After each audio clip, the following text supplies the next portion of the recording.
When rugged handyman Mason Cole takes a last-minute fence repair job in an upscale neighborhood, he doesn't expect it to change his life. But behind the glass doors lives Claire, a guarded CEO, and her quiet, heartbroken son Oliver, both carrying wounds they don't speak of. As Mason builds a treehouse for Oliver, he unwittingly becomes a pillar of healing for the fractured family. But when Claire's ex-husband tries to use their growing bond in a bitter custody battle, Mason must stand up not just as a handyman, but as the man who helped rebuild their lives. In the process, they all discover that sometimes the strongest families are the ones we choose to build from broken pieces.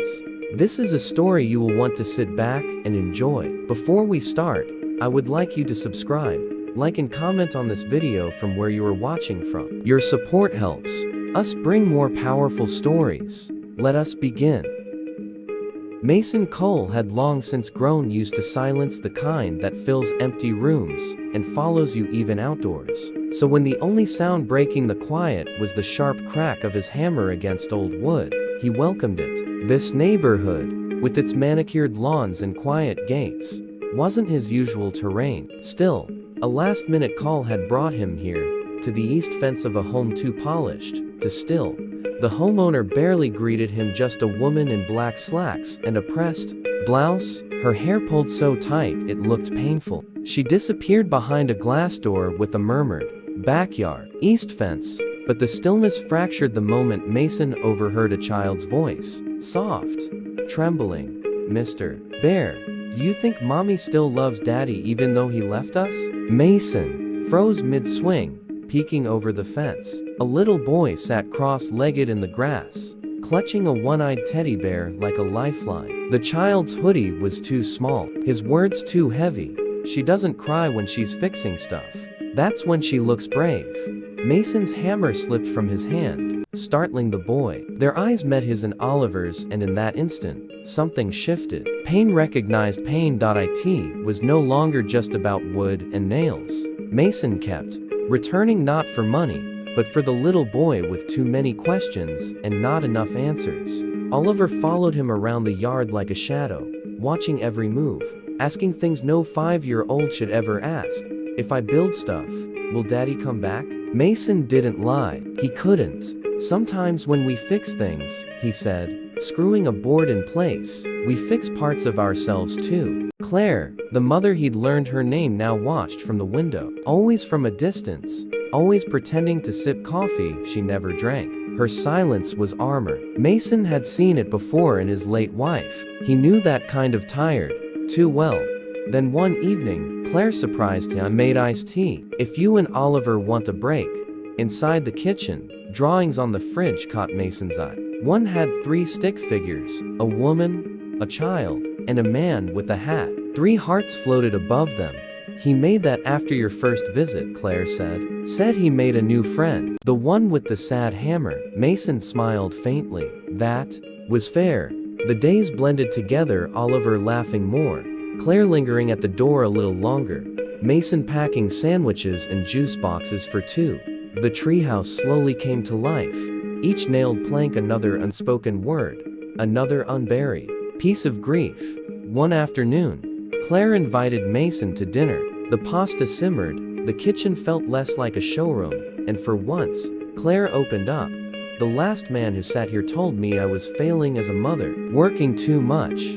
Mason's eyes stayed steady. He sounds like someone who only saw what was missing, not what was still standing. Tears rimmed her lashes. She told him about the custody battle, about the man who cheated and tried to take Oliver away, about the judge who heard Oliver whisper, "Mommy cries when I sleep, but she never lets go." That moment broke something loose in Mason. "You're not losing," he told her. "You're still standing, and so is he." That's more than most can say. Later that night, Oliver curled into Mason's lap and whispered, "I wish you were my dad." Mason held the boy tighter. Didn't speak. Could end single quotes T.it should have been just another morning. But when Mason pulled into the driveway, Claire stood outside in a blazer, her hands shaking, her makeup smudged from tears that had dried hours ago. "He's suing again," she said. "He hired a private investigator. He's trying to prove I'm unstable. Because I let you in." Mason's jaw clenched. That's insane, Claire paced. He says I'm unfit. That letting Oliver bond with you proves I don't protect him. She paused. I didn't ask you to come because you're good with wood. I asked because you showed up when no one else did. That week, they went to court. Wealth filled the room. So did arrogance. Mark Langston, Oliver's father, wore his reputation like a shield. His lawyers spoke in polished legalese. Then, Mason stood up in an ill-fitting suit, with scars on his arm and truth in his voice. He told the judge everything. I've never taken a dime. I just helped a little boy remember how to laugh. And who are you? The judge asked. Mason Cole, veteran, widower, father, a man who knows what it means to lose everything and claw back with nothing but kindness and calluses. Silence. Then, custody remains with Miss Langston, the judge said. And Mr. Cole, thank you for your service to this country and to this family. Claire sobbed into her hands. Oliver ran to Mason, whispering, you're my real dad now. Even if not on paper. Months passed. The treehouse stood finished sky blue, white trim, flower boxes on the windows. The backyard echoed with music and laughter. On Sundays, Mason grilled. Claire made lemonade. Oliver chased butterflies. One night, under the fairy lights, Mason once strung across a fence he never meant to fix. Claire looked at him. You ever think about starting over? She asked. Mason met her eyes. Sometimes the best homes, he said slowly, built from broken pieces. You just need the right hands. She reached for his hand. Then let's build something together. And in that quiet space beneath stars and warm lights, beside a treehouse full of memories, the man who came to repair a fence realized he had built something far stronger. A family. Not out of nails or wood, but out of grief, hope, and love strong enough to weather any storm. 2 years later, the treehouse still stood, tall, weathered, but strong, much like the family that had grown beneath it. Mason sat on the porch steps, a cold lemonade in hand, as Oliver raced around the yard with Mr. Bear now patched up and wearing a tiny handmade cape. Laughter echoed louder now, fuller, real. Inside, Claire hummed softly as she trimmed fresh flowers for the kitchen table. A diamond band glinting on her left hand, simple, elegant, chosen not for flash, but for meaning. She paused by the window, watching the two people she loved most share a joke in the sun. The backyard had changed, the grass wilder, the garden fuller, a hammock stretched between two trees. There was no pretense anymore, just peace. Mason rose as Oliver ran to him. Mom says dinner's almost ready. Can we eat in the treehouse again tonight? Mason ruffled his hair. Only if you promise Mr. Bear doesn't hog all the dessert.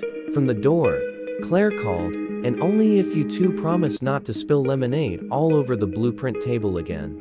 Mason looked up at her, eyes soft, heart full. No promises, he said, grinning. As the sun dipped low and fairy lights flickered to life, the three of them climbed into the treehouse together. It was a little cramped now, but no one minded.